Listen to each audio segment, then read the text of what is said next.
This is sequence 6, Shell's Magic Expansion and Substitution, B. Aliases. First, let's connect to Node 1 using serial console. Log in as student.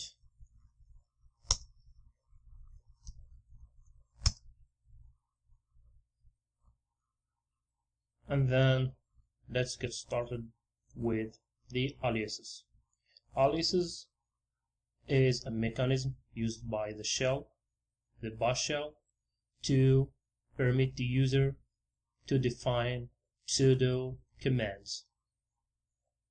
We can show the list of predefined pseudo commands using the alias command line. As you can see, it shows a number of predefined aliases from which you can find the ls alias, ll alias, which many Linux admins use a lot. Let's run the ls alias. As you can see, the output of ls is colored when normally with no option ls shows an arrow output. The same with ll. This command doesn't exist at all, but when we run it, it does work and it shows the same output as ls-l.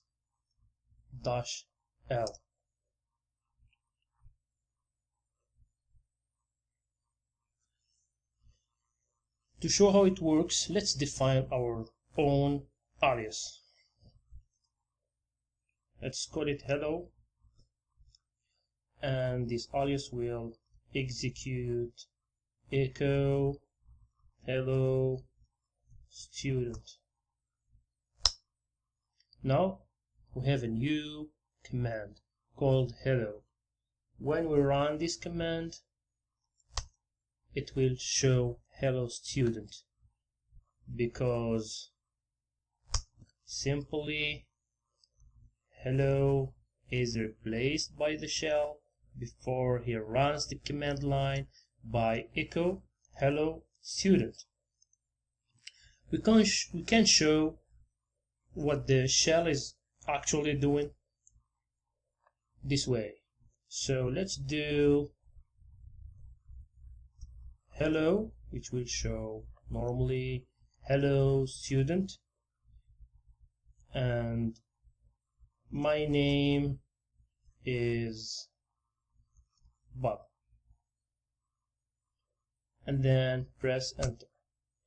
And then as you can see, what happened is that the hello pseudo command was replaced by echo hello student, and then what we did comes just after that.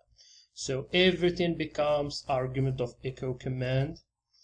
Just put this one into quotes to avoid it be substituted by the history, and then press enter. And then as you can see, it's exactly the same result. Hello student was outputted by echo, and my name is Bob too, because it becomes like arguments of the echo command. So when you use alias before the bash execute the command line, it will replace your pseudo command by the alias here, and then execute the whole command line. To remove an alias, you just have to do an alias hello, and if you show the list of current aliases again, you won't see the hello on the output because the hello command or the hello alias doesn't exist anymore. So let's run it, hello, and then the shell will say hello command not found because there is no such command in the system and no such alias. Now let's go to a pretty tricky alias, is the ls alias. It's tricky because the alias has the same name as the command it runs. Let's first run ls. As you can see, the shell will run this alias. The reason is because the real ls command, which is bin ls, when it runs with no argument, it doesn't show any colored output. We can tell the bash to not run the alias but the real ls command without knowing the path of the command by using a backslash and then the command name, and that will run ls and not the alias.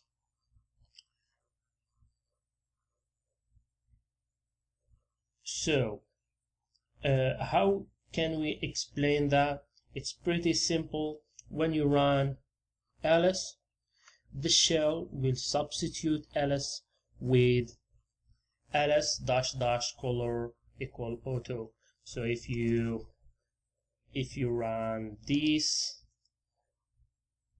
and add color auto, or if you run this one, the real also, if you don't know the part of the command, and also if you don't want just to type like /bin/ I mean, typing a backslash is faster, it's easier.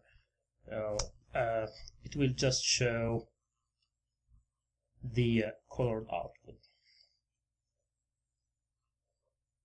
When the shell run through an alias, it will substitute it once. This is the reason why there is no infinite like recursion, like if you put two mirrors facing each other. So the shell runs the substitution on a command only once,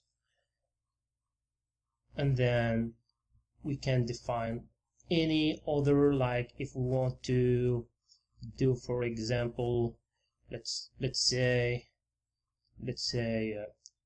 PS, and instead of PS we'll always run PS with the U option, and then we'll do alias PS equal PSU, and then each time we run PS it will do PSU. If you do PS, it will run the real PS. So this is how it works. It will replace the command only once, so you can use the command inside the alias itself, and it won't go through like a infinite recursion or something like that. So we're finished with aliases. Thank you for watching this video.